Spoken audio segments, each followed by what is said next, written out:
একটা হাদিস নিয়ে নেন, ইবনে ওমর ইবনে আব্বাস রাদিয়াল্লাহু তাআলা আনহুমা তার থেকে কোট করেছেন ইমাম বুখারী রাহিমাহুল্লাহ কোরআনের একটা আয়াতের তাফসীরে।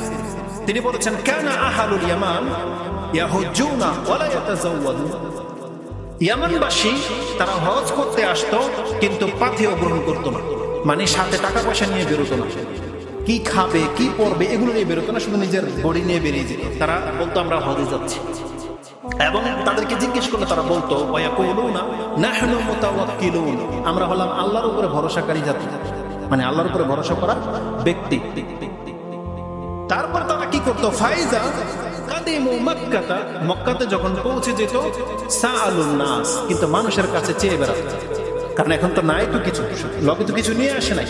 হজের বাহানা দিয়ে রাস্তাঘাটে যার সাথে দেখা হবে বলবে ভাই হজে যাচ্ছি, খিদা আজকে 3 দিন ধরে খাওয়া হয়নি, কোনোভাবে বলতো। তারপর মানুষের কাছে চাই, কিন্তু সে নিজেকে দাবি করতো যে আমরা হচ্ছে আল্লাহর উপরে ভরসা করি ব্যক্তি, যে আমরা আল্লাহর উপরে ভরসা করে চলি, এমন ব্যক্তি তারা। এদের জবাবে আব্দুল ইবনে আব্বাস রাদিয়াল্লাহু তাআলা আনহু তিনি বলেন, এদের প্রেক্ষিতে আল্লাহ কোরআনের এই আয়াত নাযিল করেছেন, যেটা আপনি সূরা বাকারার মধ্যে 197 নম্বর আয়াতে পেয়ে যাবেন। আল্লাহ সুবহানাহু ওয়া তাআলা বলেছেন, ওয়াতাযাওয়াদু ফাইন্না খায়রা যাদিত তাকওয়া, তোমরা পাথেয় গ্রহণ করো আর জেনে নাও আল্লাহ ভীরুতা এটা হচ্ছে সব থেকে বড় পাথেয়। ওটা তো লাগবেই, কিন্তু আল্লাহ তার আগে বলেছেন ওয়াতাযাওয়াদু, তুমি যখন হজে যাইবা বাইতুল্লাহতে আসবা, তাহলে তুমি পর্যাপ্ত পরিমাণ অর্থ খরচ নিয়ে তারপরে আসো, যাতে কারো কাছে তোমার চাইতে না হয়, কোথাও গিয়ে তুমি ব্যাঘাতে না পড়ো। আর কত ব্যক্তিরা ওই যে পায়ে হেঁটে হজে যায়, এদেরকে নিয়ে দুনিয়া বাইরে, অথচ ওকে তখনই থামিয়ে দেওয়া উচিত ছিল। এটা হচ্ছে সুন্নতের খেলাফ, এটা হচ্ছে রিয়া, এটা হচ্ছে বাতিল কর্ম। কোন ব্যক্তির এটা কোনো স্থানই নেই, স্থানই নেই ইসলামের, আর তাকে নিয়ে মুসলিমরা গর্ব করে, নির্বোধের ধর্ম বোঝে না, কিছুই বুঝে। এদের কারণে ইসলাম বদনাম, এরা সুফিবাদের দিকে মানুষকে ডাকে। তো কোরআন হাদিসের সাথে কোনো সম্পর্ক নেই। একজন ব্যক্তি হজে যাবে, তাহলে অবশ্যই তাকে তার সামর্থ্যের সাথে বেরোতে হবে। রাস্তাঘাটে আপনি দেখবেন, আমি এক লোককে চিনি, 10 বছর ধরে তাকে দেখতেছি, এই যে খানপুর মেডিকেলের সামনে আপনার পরিচয় দেয়, মোটা করে একটা লোক, আর পেট সবসময় কাটা, 10 বছর ধরে পেট ফাটা, ওটাকে শুকাইতে দেয়, নিজে ক্ষত করে রাখে, কেউ আসলেই ব্যান্ডেজটাকে খুলে দেখায় আর বলে আমার চিকিৎসার জন্য টাকা নেই। তাকে অনেকদিন আমি নিষেধ করেছি, কিন্তু 10 বছর। তবে এটা চালাক ভিখারি নয়, চালাক হলে 1 মাস এখানে থাকতো, 1 মাস অন্যদিকে চলে যেত। 10 বছর ধরে ওকে আমি দেখতেছি এখানে, কিন্তু ওই পেট ওই অবস্থায়, ক্ষত অবস্থায় আছে। আর মানুষ ধান্দা করার জন্য এইভাবে নিজেকে কেউ কষ্ট দেয়। তো কথা হচ্ছে যে প্রায় দেখতে পাবেন চাষারার মোড়ে, অমুক মোড়ে, তুমুক মোড়ে বলবে আমি পাবনা থেকে আসছি, আমি রাজশাহী থেকে আসছি, আমি ওই নাটক থেকে আসছি, দূর দূর থেকে বলবে আমার খরচ নাই, আমার খাদ্যের টাকা নাই। এগুলোকে সাহায্য করা যাবে না, কারণ ওইখানে কিভাবে আসলো আপনার পর্যন্ত, তো এগুলো মোটেও আসলে কাম্য না। তাহলে এই লোকগুলো ঘর থেকে আল্লাহর ভরসায় বেরোতো, কিন্তু দেখা যাচ্ছে রাস্তায় এসে কোনো না কোনোভাবে নিজের প্রয়োজনটাকে মানুষের কাছে তুলে ধরতো। তো জেনে রাখেন, এটা তাকওয়া নয়। তাকওয়াটা কি, মানে তাওয়াক্কুলটা কি?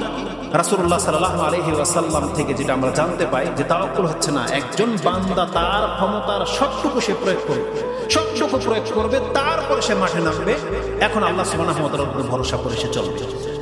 আমি কতগুলো বক্তব্য দেখেছি বিভিন্ন ভাষা, তার মধ্যে একটা পয়েন্ট আমার খুব ভালো লাগছে, যে কোনো ব্যক্তি যদি মুতাওয়াক্কিলিনদেরকে দেখতে চান যে আসলে আল্লাহর উপর ভরসাকারী কারা, আপনি রাস্তাঘাটে যে লেবারগুলো থাকে না, বাংলাদেশে এরকম সিস্টেম আছে কিনা আমি জানি না, সৌদি আরবে আছে, বিভিন্ন রাস্তার মোড়ে মোড়ে কিছু মানুষ কোদাল, কাঁচি বা আপনার কর্ম করার যে ড্রেস সেটা পরে বসে থাকে, যে যে কর্ম পেশায় জড়িত সেই রেডি হয়ে বসে থাকে। কেন বসে থাকে?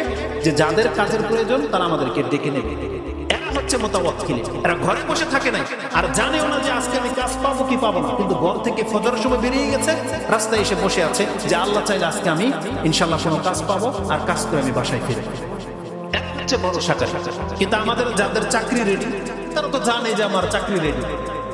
যারা বিজনেস করতেছেন, আপনি দোকানে জানান না জানেন, টাকা অলরেডি আলহামদুলিল্লাহ ব্যাংকে জমা হয়ে যাচ্ছে, তারা মুতাওয়াক্কিলিন নয়। তারপরে ওখানেও যদি সে আল্লাহর উপরে ভরসা করে দেখাতে পারে, তখন সেটা হবে। কিন্তু লেবার শ্রেণীর যারা ছোট কাজ যারা করে, রিক্সা নিয়ে বেরিয়ে গেছে, ছোট ছোট যে কাজগুলো আমরা সাধারণত যেগুলো করি, মূলত এরা হচ্ছে, যদি সত্যি ঈমান থাকে, এটা যেটা আমি বললাম, এটা যদি অন্তরে থাকে, নিশ্চয়ই তারা হচ্ছে প্রকৃত মুমিন। যারা তার কর্ম করার জন্য সে অস্ত্র নিয়ে বেরিয়ে গেছে, রিক্সা নিয়ে বেরিয়ে গেছে, অটো, সিএনজি, যেটাই হোক বেরিয়ে গেছে, সে জানে না আজকে তার কি রিজিক হবে, কিন্তু সে আল্লাহর ভরসায় বেরিয়েছে। এটা হবে আল্লাহর উপরে ভরসা করা। নাকি ঘরে বসে থেকে আল্লাহর উপরে ভরসা করা হবে? না, ঘরে বসে থেকে আল্লাহর উপরে ভরসা করা হবে। তো রাসূলুল্লাহ সাল্লাল্লাহু আলাইহি ওয়াসাল্লামকে জিজ্ঞাসা করা হয়েছে, ইয়া রাসূলুল্লাহ, আকিলুহা ওয়া তাওয়াক্কাল, আমি কি উটটাকে বাঁধবো, বেঁধে তারপর আল্লাহর উপরে ভরসা করব, নাকি আও উতলিকুহা ওয়া তাওয়াক্কাল, নাকি আমি উটটাকে ছেড়ে দিয়ে আল্লাহর উপরে ভরসা করব? কোনটা? রাসূল সাল্লাল্লাহু আলাইহি ওয়াসাল্লাম বলেছেন, ইকিলহা, বরং এটাকে বাঁধো, ওয়া তাওয়াক্কাল, তারপর তুমি আল্লাহর উপরে ভরসা করো। তার মানে জানালা খোলা রেখে, দরজা খোলা রেখে আপনি আল্লাহর ভরসায় ঘুমাবেন না, এটা আপনার আল্লাহর ভরসা না। রাস্তার মধ্যে আপনি একটা ত্রুটিযুক্ত যান নিয়ে বেরোবেন আর এটা বন্ধ হবে না, এটা আপনার তাওয়াক্কুল নয়। আমি বলতে পারি, আমার সাথে একটা 60 বছরের ব্যক্তিকে দাঁড় করিয়ে দেন, আপনার আমার বিশ্বাস কি, কে আগে মরতে পারে, আমি না উনি? নিয়ম কি, আপনি মরবেন আগে না আপনার বাবা আগে মরবে? বাবা আগে মরবে, কিন্তু আমি আগে মরতে পারি, এটা কোনো গ্যারান্টি নাই। আমি আর আপনি আগে অসুস্থ হতে পারি, কিন্তু নিয়মের যখন ধরবেন, আমাদের অধিকাংশ সিস্টেম কি, আমরা এটাই জানি যে মানুষ যখন বয়স হয়ে যায়, প্রায় মৃত্যুর কাছাকাছি চলে আসে, এ কথা আমি আপনি কেন বলবো? আমাদের তো ঈমান আছে যে আমি আর আপনি আজকে মরতে পারি, কিন্তু আমরা কেন আমাদের বাপ-দাদাদেরকে বলি মুমূর্ষু অবস্থায় বা শেষ বয়সে যে আপনার বয়স একেবারে শেষ পর্যায়ে, কেন বলি এই কথাটা? আরে শেষ পর্যায়ে তা আমারটাও হতে পারে না, কিন্তু এটা কি ঈমানের খেলাফ তাহলে? না, এটা ঈমানের খেলাফ না, এটা হচ্ছে ইয়াকিন, জ্ঞান।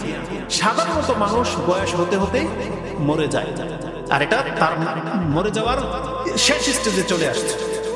এটাকে ধারণ করা, এটা অপরাধ কিছুই না, এটা আপনিও জানেন।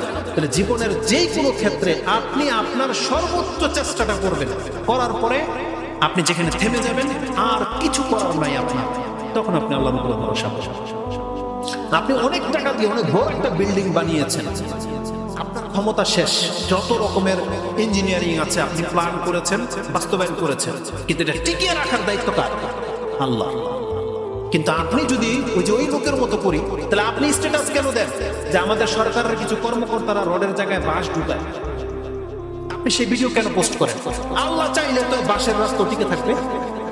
এরা না বেশি মোতাওয়াক্কিলিন, এরা যদি বলে যারা আল্লাহর ভরসার উপর করতেছি, রড লাগায় দরকার কি এত টাকা সরকারি ফান্ড নষ্ট করার, বাঁশ দিয়ে করি, তাহলে কেন এটা আপনার আপত্তি?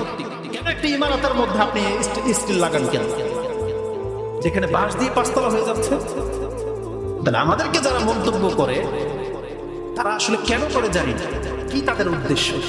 তো কথা হচ্ছে যে কোনো একটা বিষয়ে আপনাকে আল্লাহ সুবহানাহু ওয়া তাআলার প্রতি আস্থাশীল হতে হবে।